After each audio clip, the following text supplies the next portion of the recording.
place is nowhere. And it's forever. Ghosts of my life.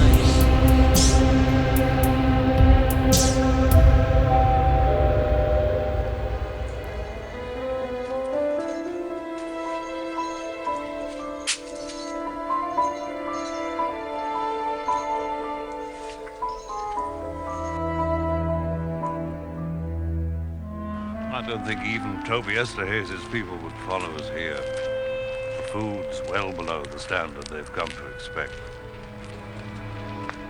So, Carla's fireproof. He can't be bought and he can't be beaten. Not fireproof, because he's a fanatic.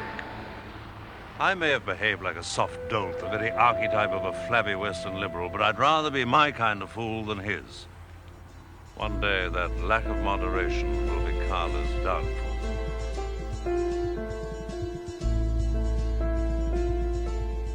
And we're back. Another episode of Lost Futures, a Mark Fisher podcast.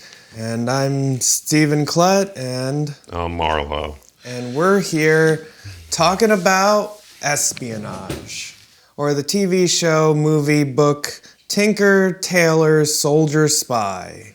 What have you got to say about this, Marlowe? Yeah, so this chapter, I guess it's an article he wrote for Film Quarterly. Film Quarterly in 2011. The Film Quarterly. If you want to read a periodical about Film Quarterly. Yep. One that comes out 4 times a year. And it's the second section of The chapter return to 1. Return to the 70s. So, and why are we talking about it as a return to the 70s? Because it takes place in the 70s. Yes, Tinker Tailor Soldier Spy was a book written by famous spy novelist John le Carre, 1974. It's actually a pseudonym. His real name is David John Moore Cornwell, because he couldn't use his name because he was an MI6 agent, and they don't allow it, so he had to write under a pseudonym. And the context to this is that he was unceremoniously removed from MI6 in 1964 as the result of a famous double agent within MI6. Yeah, so famously in the 60s, I forget his name. Kim Philby. Yeah, so that guy was absolutely working for the Soviets while a high-ranking agent in MI6, and very much feeding information to the Soviets, all the while also giving intelligence that seemed good to the British to convince them that he was a valuable asset and he had good contacts. So then le Carre basically decided to write a whole book about why he's been wronged by everyone. Well, he wrote a whole series of books. This is one of many Smiley novels that he wrote, but this is his most famous because it was turned into a very famous BBC series. But before we get into that, what is the story? The story is there's a mole in the MI6. There's a guy working for the Russians in MI6. George Smiley was caught up as part of an operation that ended up failing because of this mole, which led to Smiley's unceremonious resignation.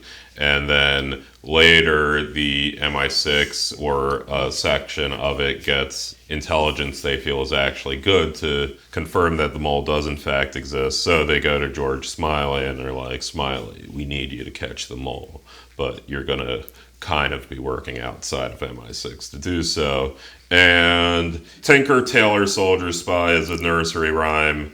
And also, it's the code name for the 4 most likely suspects of being the mole. And the show, and I believe also the book, is very much structured around him interviewing each of these individuals one at a time, getting 4 different stories, also interviewing like another guy, just for fun. And just a lot of talking in hotel rooms. And then he gets like all the stories and then he figures it out. In the movie, they did less of the interviews because they were literally an hour-long episode a piece in the show. And they did less of that in the movie, and it was more just kind of moving the beats of the story along. Yeah, so to go over the beats in the show, movie, and novel, one of the MI6 agents is sent undercover into Hungary, into Budapest, to talk to a general that supposedly has information about who the mole is. But it was a setup by the mole. But it was a setup by the mole, and that guy ends up getting shot in the back. Yes. And George Smiley was his name was on some of the paperwork, and they're like, Smiley, this fuck up's on you, you're out. Yeah, so everyone is under suspicion, and everyone is, like, the whole organization ends up taking a huge PR hit because of this. And George Smiley gets pushed out along with Control, who is the head of this organization, which is called the Circus, but also it's, just MI6. That's the other thing about it, is there's a lot of jargon that was kind of invented. Yeah. Famously, this is where the term mole comes from to mean that. Mole, scalp hunters. Okay, yeah, but no one knows what that is. Mole is the one that we... The Circus, because it ends up being a name for the hectic world of espionage. Right, yeah, and it's always the cutesy little names they give to their organizations. He also coined phrases like treasure or chicken feed for the information that's fed to the... Right, like, the mole is giving chicken feed to... and they think it's treasure, and they use this constantly throughout the book, and, it kind of gives, as Fisher says, a world that's lived in, it's world building, kind of. So that's the story that this is all about. It was originally in 74 a novel, then it became a BBC series, then it was made a movie in 2011. Right. The BBC series also was from, 79-ish? Yeah, 79, 80. Yeah, so now Mark Fisher is writing for famed periodical Film Quarterly about this movie that just came out. So he starts out very explicitly, I noticed, hauntologically, in kind of a structural, this is how you give a hauntological critique kind of way. He says... The ghost that most insistently refuses to be exorcised, this being the ghost that is haunting this film that just came out, is the 1979 BBC version, rightly remembered as one of the greatest ever British television series. And he also says the enigma of Smiley's appeal, which we'll get into, is one of the many specters that haunts the movie version as well. So he's looking at this movie as being haunted specifically by, number one, the enigmatic way that Smiley is as a character in his scene, and number two, by the TV version that everyone's obviously thinking about if you're British and watching this movie. Yeah, and you mentioned this is setting up almost an explicitly Marxist... Well, I mean, I wouldn't even say... So, I mean, I said dialectical, but I think also hauntology kind of suggests that as well, in the in-betweenness of a ghost being here but not here, and that is what we're looking at, and that being that is a contradiction in many ways. Right. I mean, he kind of first addresses this very briefly with the idea that Smiley is apparently in British culture a much beloved character. All the children just want to be George Smiley when they grow up. And even according to him, among the left, he's this beloved character. There's something appealing about him, despite the fact, as the quote we played says, he's a self-described liberal, and he works for expressly reactionary organization, MI6. And he also holds what many leftists would consider reactionary positions. Yeah, sure. So that's kind of the questions that Fisher opens this up with. Right out identifies he liked the pacing of the TV show better than the movie, which is, of course, partly due to the economy of time that exists in a 2-hour movie versus a 6-hour show. But he also identifies certain limiting factors, not very interesting sets, not a lot of special effects, as being drivers of creative innovation with the TV show. Which reminds me of his critique of Joy Division, where he talks about how the world of squatters, or it's more post-punk in general that he talks about, it's the world of squatters, or it's like it's original Star Wars versus the special editions or the later Star Wars. Yeah, it hasn't been Hollywoodified. Yeah, there's something nice about the fact that in the 70s version they could only do special effects a certain way, and that limited how they could approach it. So, I feel like this entire essay is kind of haunted by his question, what is the allure of George Smiley? Because I don't know that he ever really answers it. He gives a couple false answers or a couple... I think he... We'll keep going. Let's, I think this is a signal to explore what else he says in the essay. Exactly. So what is the allure? So he's making some explicit comparisons between the book and film. So now he's kind of looking at the Guinness portrayal of Smiley, which... Right, that's a big thing that runs throughout this, is how does Alec Guinness play... It's the ghost that refuses to be exorcised. How does Alec Guinness and his portrayal of George Smiley contrast against Gary Oldman's portrayal? Alec Guinness obviously is one of the... greatest British actors. Yeah, he was in Star Wars. We know who Alec Guinness is. He was in Lawrence of Arabia. He was in Dr. Zhivago. He was in... he was in Star Wars. He was like a classically trained kind of... Right, and then he said, "That's right, my Wookiee friends." And then we all went, "Yay!" Yes, he was in Star Wars. 20 years of Shakespeare school for this. Well, the funny thing about George Smiley and the way Le Carre talks about it, which he mentions in here, is that Le Carre found it very hard to write George Smiley as a character after the Guinness portrayal. Right. He had this very gracious comment of an author to the actor who played his main character as... Oh yeah, he took the character from me. He is now Smiley. The thing I write is no longer Smiley. Yeah, he compares them. He talks about Alec Guinness's face in this, and he does have this world weariness in the performance. He's kind of pathetic at the same time as he is like he lost his best friend the entire show. He seems like he's lost his best friend. I will say, the way Fisher kind of contrasted Oldman's performance, reading it before I watched the movie, I thought Oldman was gonna play him like fucking Batman. I thought Oldman was gonna just be like, "I am damaged," the whole time. I thought, but yeah, he identifies this.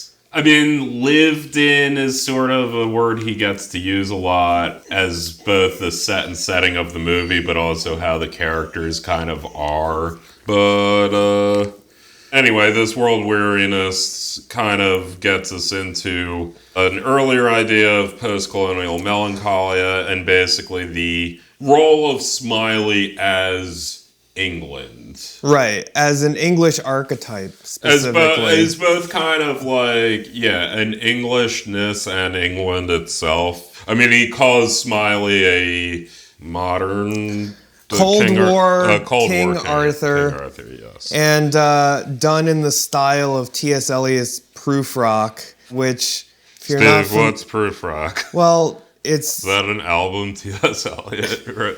No, T.S. Eliot wrote a famous poem called The Love Song of J. Alfred Prufrock, and it's famous because of, it's probably one of the best known Eliot poems other than The Wasteland, but I know that one. It's also referenced in a Grateful Dead song. Okay. Shall we go, then you and I is the opening line, where it's basically an incel kind of having anxiety about talking to a woman, and he writes this poem where he's like fantasizing about all the things that could go wrong on his first date with a woman that's preventing him talking to a woman. You know, it's the model archetype of an impotent man in the like 1920s or like 19 teens.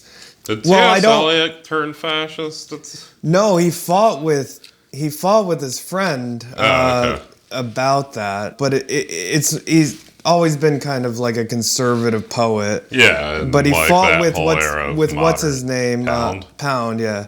They were friends, and he kind of defended. Everyone defended Pound when he got caught in Italy. But yeah, I mean, T.S. Eliot, kind of conservative, like high modernist. But Prufrock is his like, I won't talk to a woman because she'll notice my bald patch. I don't want to talk to this woman because I might stain my pants with, a peach by eating a peach. He does a bunch of other things where it's like 1910 ass issues. Yeah, Shall I Measure Out My Life in Coffee Spoons is one of the more famous, existential man of the early 20th century kind of things. So anyway, Smiley's like that because his wife is cheating on him. Yeah. We haven't mentioned that yet. This is a thing that like comes up a lot in the book and TV show, slightly less, and I will say of all the specific criticisms Fisher levies, this is one that he's 100% correct on. Dumber in the movie. Yeah. And it's like a very British high society fucking type of cuckoldry where it's just like, it's a thing just everyone makes fun of him about. All the time. Like they can't stop mentioning, and like also that, but they make fun of him in like an agreed upon polite way, and he can only sort of brush it off and respond in a polite way. But in the book and TV show, you get the impression it doesn't clearly bother him. And as Fisher will go on to posit, there's perhaps even a Freudian psychosexual like interpretation of this all, where it's actually sort of a role play he's participating in.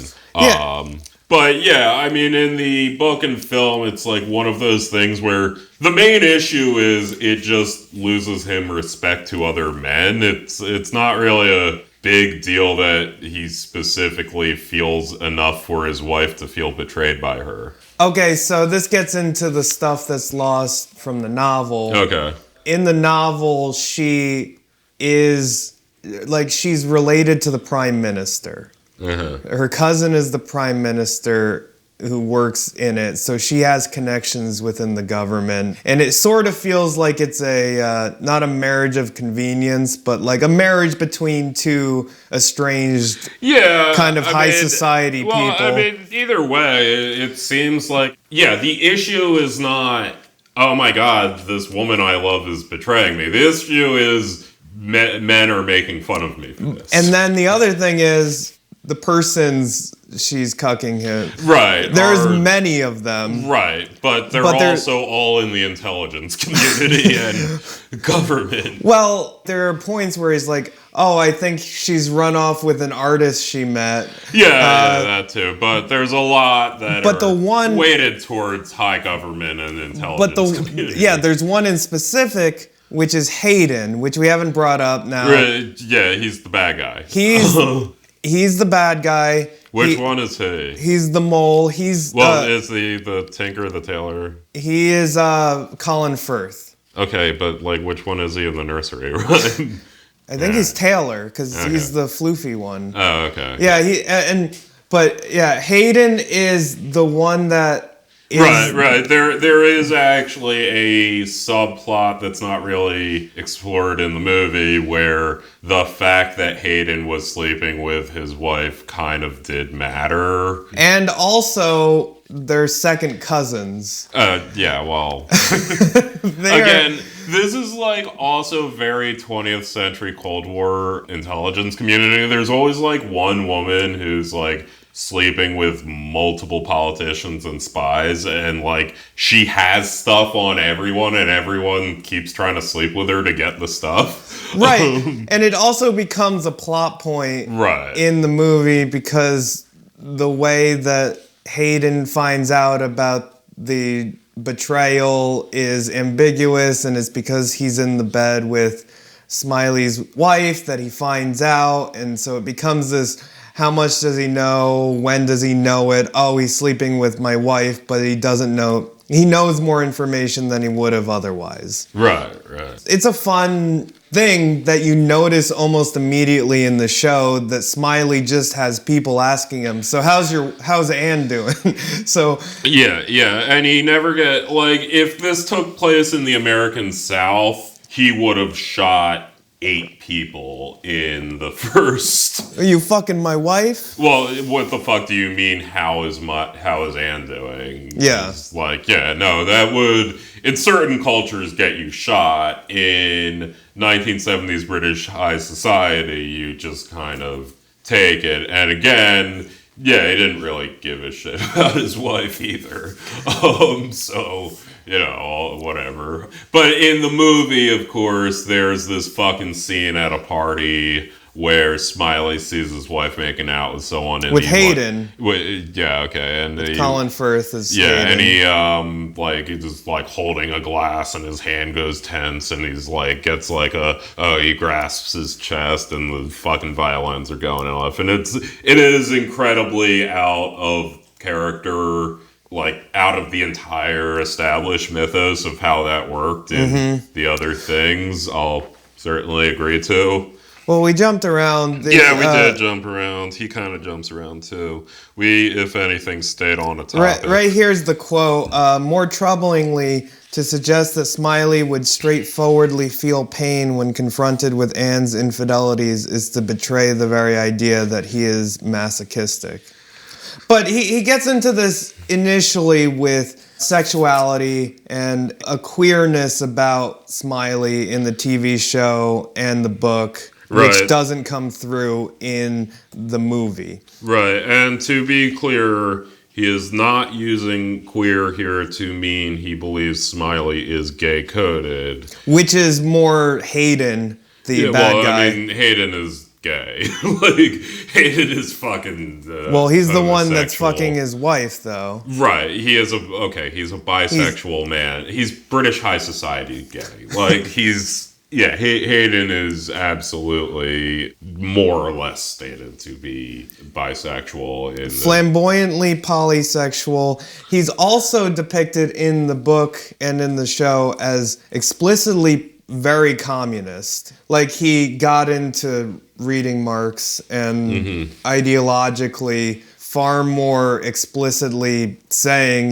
the Western society is degenerating and I need to be on the side of the Soviets because their the worldview movie, is... it was really left at this one heavily implied homosexual relationship he had with the man who got shot in Hungary. Right. Yeah, it wasn't really explained why he was doing anything.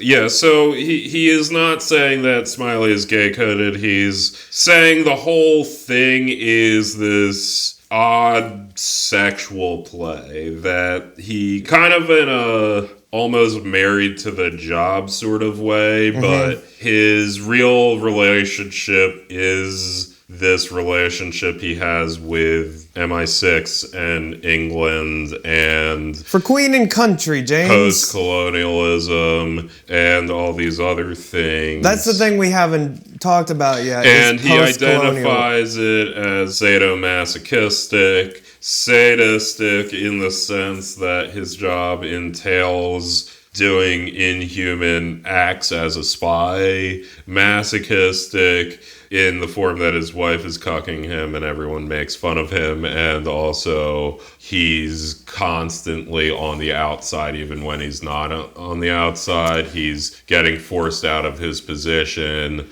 He's still doing all the work, but it's never going to pay off. He's fighting for this ideal that's been dead for 30 years at least. The England that he represents and loves is already gone. And that's sort of his masochism. And I think that'll get us into the next section. We'll take a little break and we'll come back at you with our discussion of post-colonialism, the role of the spy, his meeting with Carla, all the good stuff that he does in the second half of this.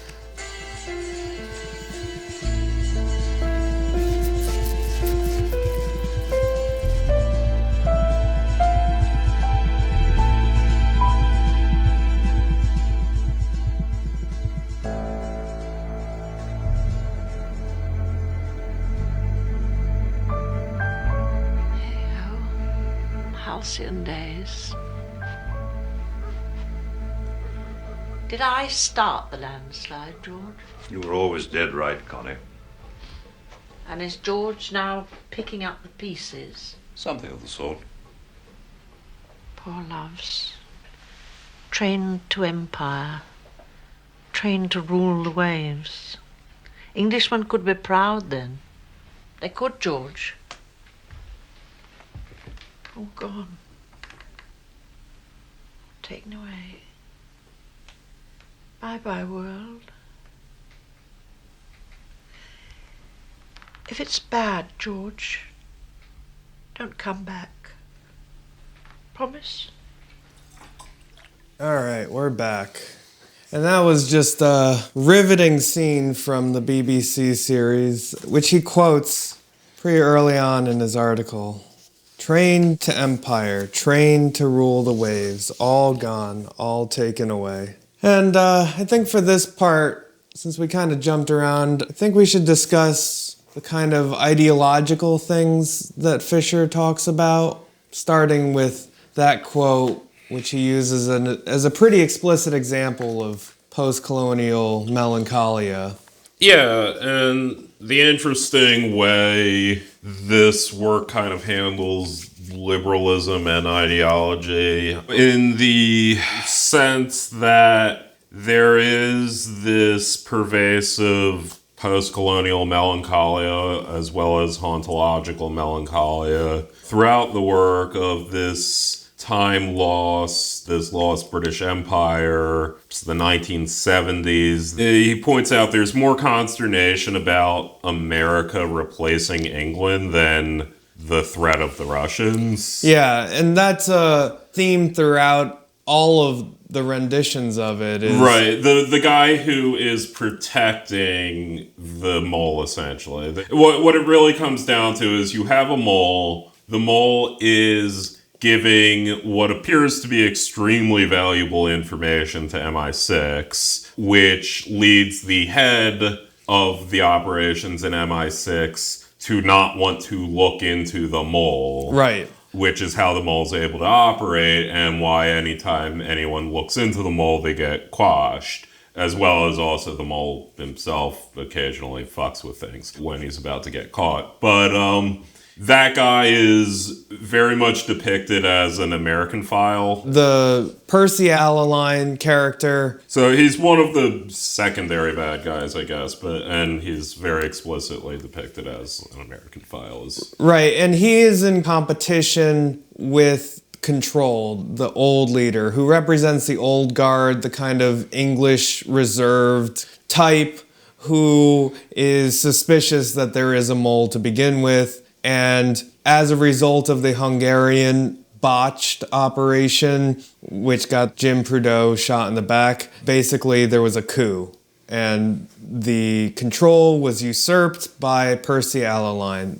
And there was a restructuring of the organization. It was no longer this kind of global, decentralized operation that spanned the globe. It became centralized in London. And that's one of the early things that was changed. Yeah, it's almost kind of depicted as this...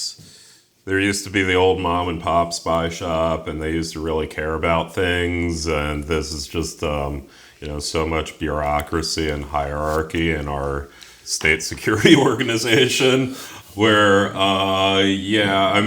specifically, he likes quick, easy, good intelligence that you can show to the Americans and impress the Americans. Right. Versus, it kind of reminds me of The Wire. Just like, good policing, community policing, a police officer who walks a beat instead of tries to juke the stats. And it's like kind of a lot of the same ideas are occurring with MI6 between these two powers. Yeah, and the intelligence that's given is called witchcraft. They go into it more in the book. It's like information about where the Soviets have tanks deployed, where they have kind of their defensive stuff that on the face of it, the British it seems bad, but also the Soviets don't think there's going to be a land war in Europe, and they don't really care if the British have this intelligence. Right, and the British think that they can leverage it with the Americans as a that can get them back in the game of real global footing in the world. Right, because the Americans also, I guess historical context, we totally just completely outfoxed the British in the Suez Crisis. We completely fucked them because we wanted to, and the British couldn't respond to it, and it was sort of this moment where it's like, oh, we actually need America's approval to continue to manage a global empire. Yeah, and to a British person or British intelligence, I can see that as like we don't have the sovereignty as we once did.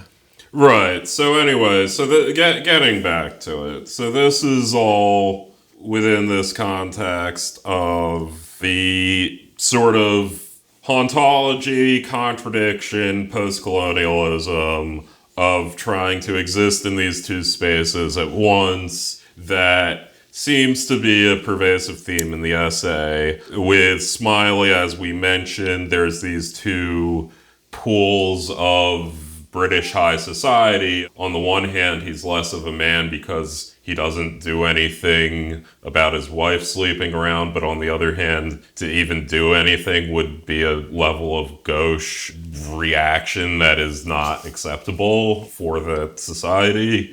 Every spy, and it gets into this, kind of exists as this rogue, as this enforcer of the law from the outside of the law. And then Smiley, it's even doubly so because he's been expelled from the spy agency but brought back in to work from the outside. Yeah, he's as he mentioned, he's an interloper or a voyeur. Right, and moreover with England, there's this prestige and this power and stuff that still must exist, but it doesn't, happening at the same time through all of this.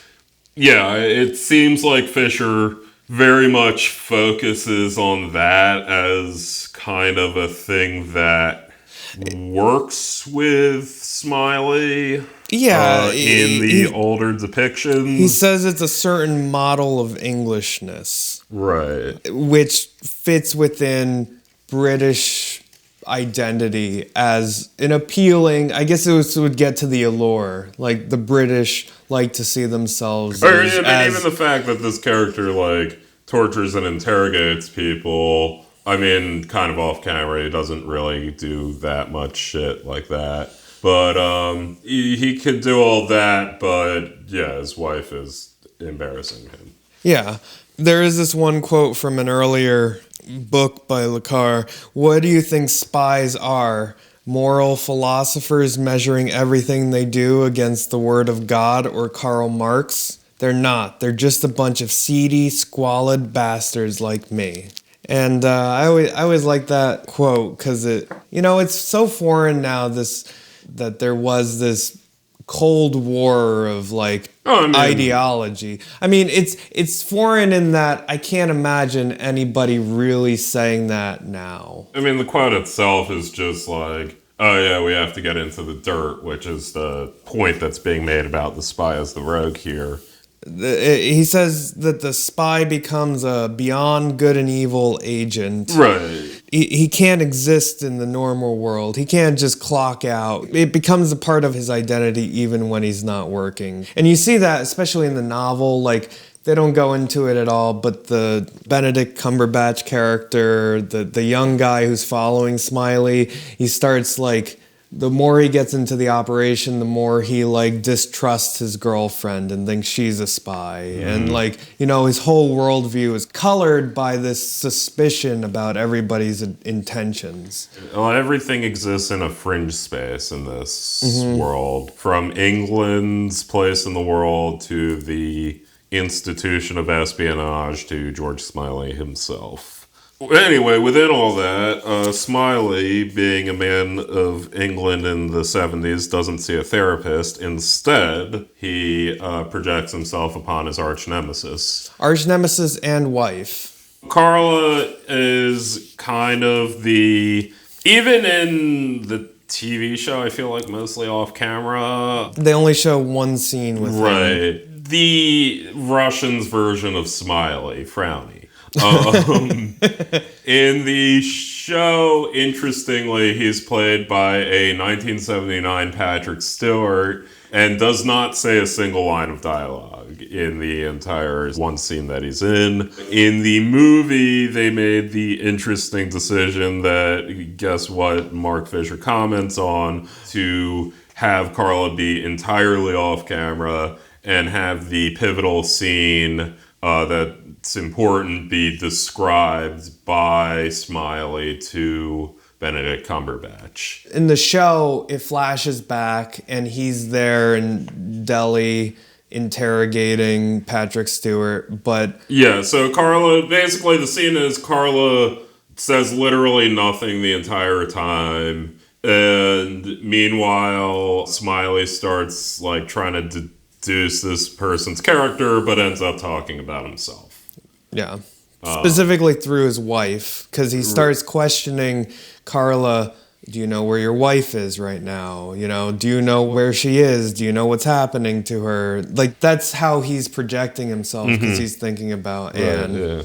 And this gets into the question that was from the beginning about how communism is synonymous with fanaticism. Right, so this is also the other aspect of ideology that is being questioned here, is the weird irony that on the one hand, this is basically a mourning over the death of meta-narratives. I mean, on the one hand, this is basically saying, man, things were better when Queen and country meant something and the sun never set in the British Empire and a guy could believe in something. On the other hand, whenever anyone in this storyline believes in something, they're a bad guy. Yeah. And because the people who believe in something are the communists and also, I would say, the conservatives as well. I mean, in that quote, believing in like the American. yeah, but the communists are essentially the ones who believe in something, and this is presented as a dangerous fanaticism, which has this interesting ironic clash with the fact that the problem with the British people in this story is they believe in nothing, and they're kind of sad about the fact that they don't have anything to believe in. Yeah, he says it here, a very English ideology which appeals to a pre or post-political notion of common humanity. Yet ironically, what Smiley and Carla have in common is their inhumanity, their exile from any sort of normal world of human passions.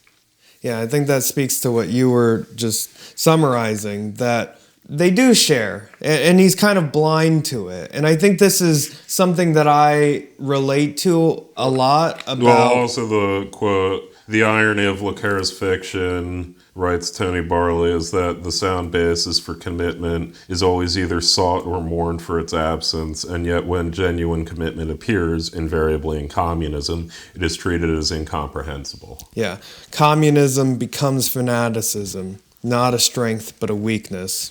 Yeah, it's just kind of interesting because, you know, you question even what is this belief in humanity that they...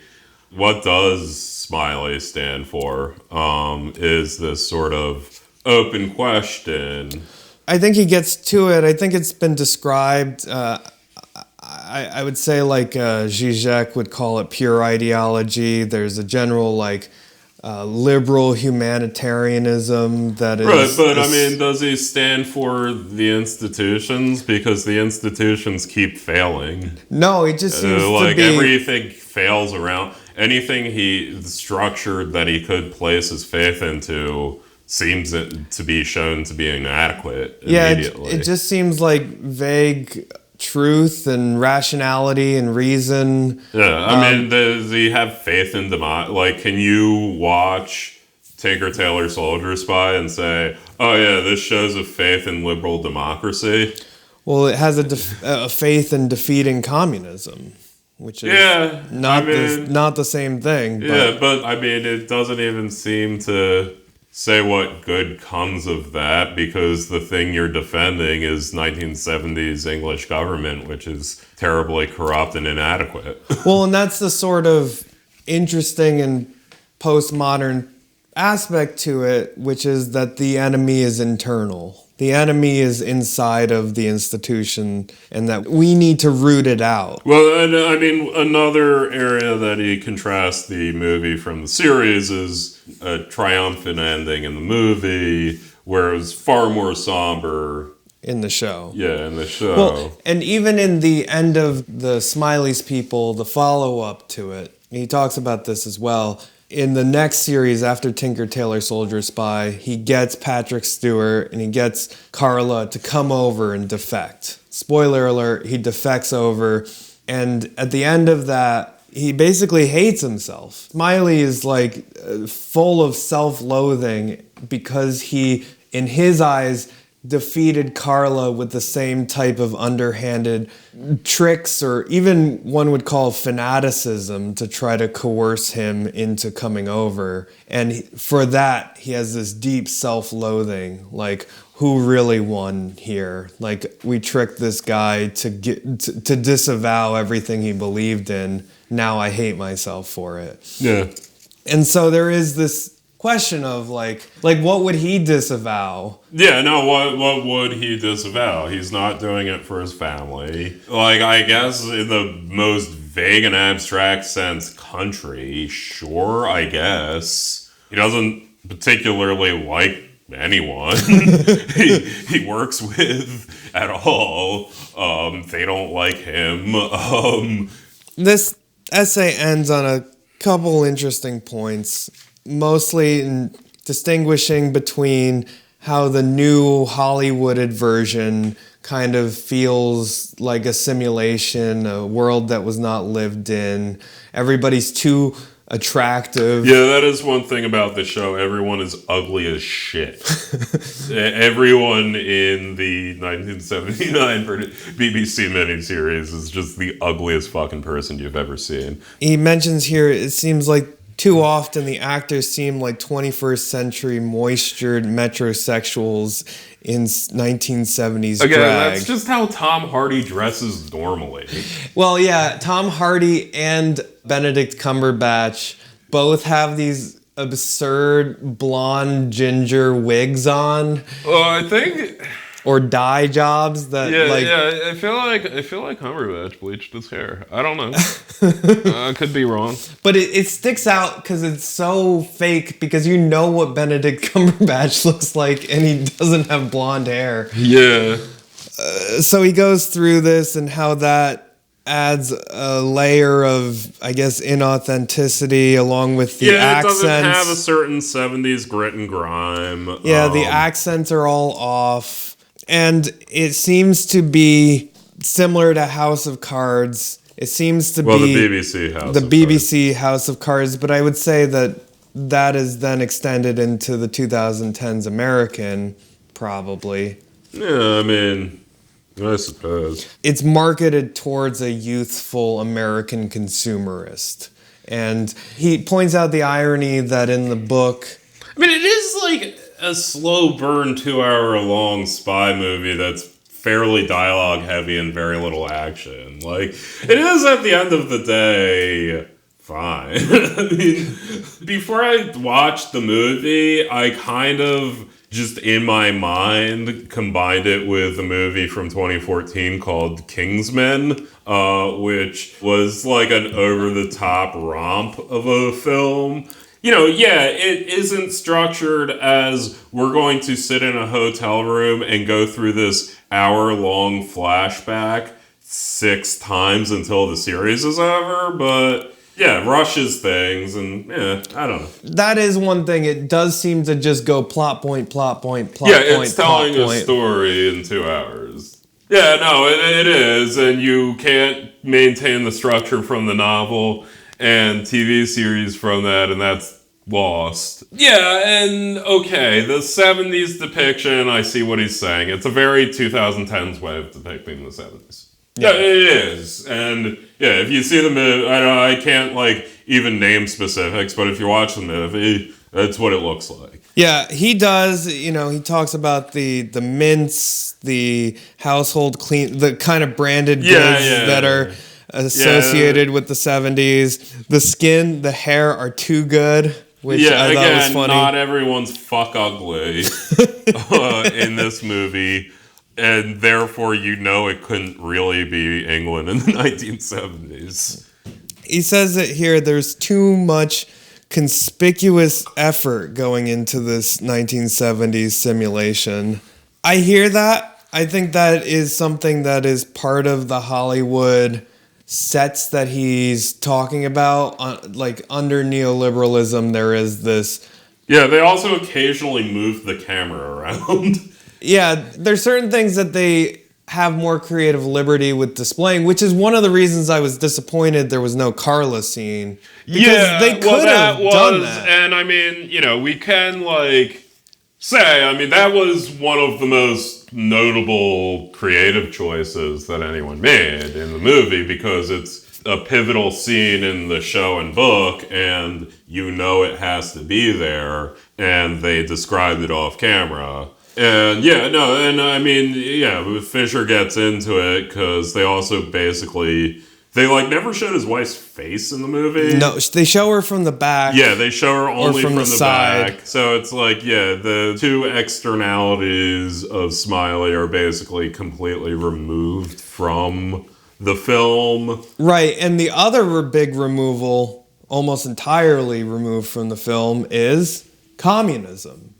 Communism plays a huge part in the show, in the book, and it is, as you said, I think it's only mentioned like once or twice. Yeah. And it's, as Mark Fisher says, like an exotic timepiece, like a time period. Right, it's like setting. The Ajax household cleaner and whatnot. Yeah. But also, like, Hayden, you know, the Colin Firth character is explicitly, I mentioned it before, very much invested in the communist project, and he mentions that multiple times. Yeah, that's completely absent in the show. Yeah, in the show, he's like a dyed-in-the-wool, red marks, And they mention that the communist Carla explicitly targets aristocratic, like upper crust people who are who have bad relationships with their class status. And so they targeted these upper class people who,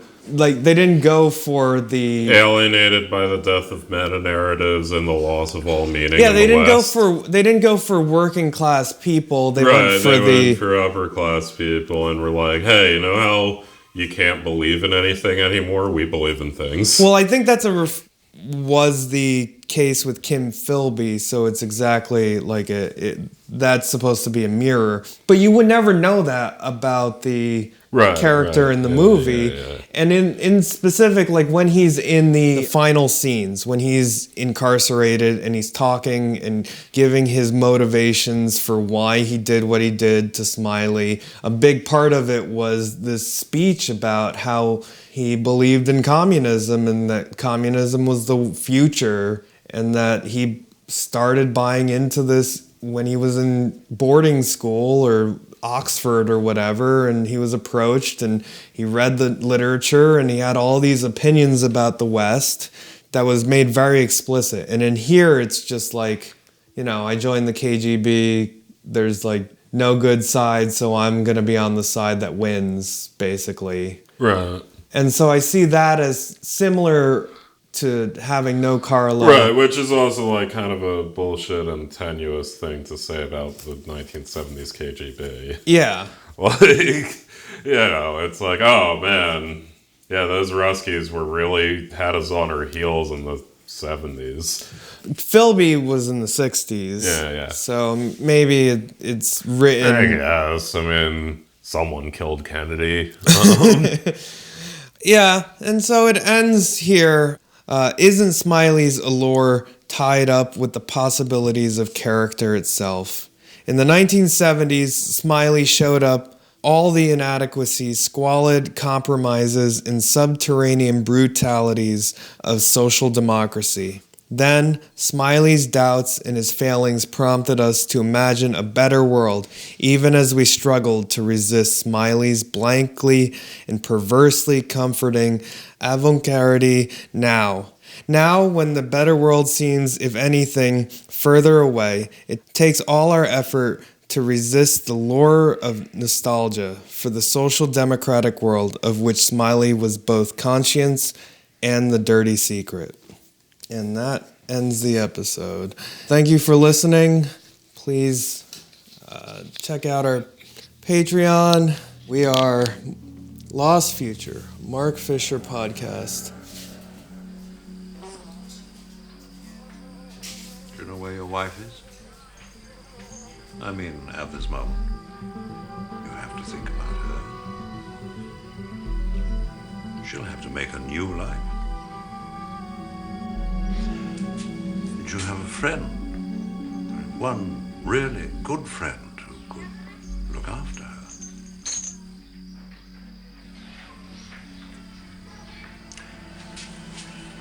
Perhaps we could get in touch with her secretly. If you stay with us, we might be able to arrange something in exchange for someone your people will return. But if you go back, you can do her nothing but harm. She'll be cold-shouldered, suspected. The best she can hope for is to be allowed to see you before you're shot. Another meaningless firing squad.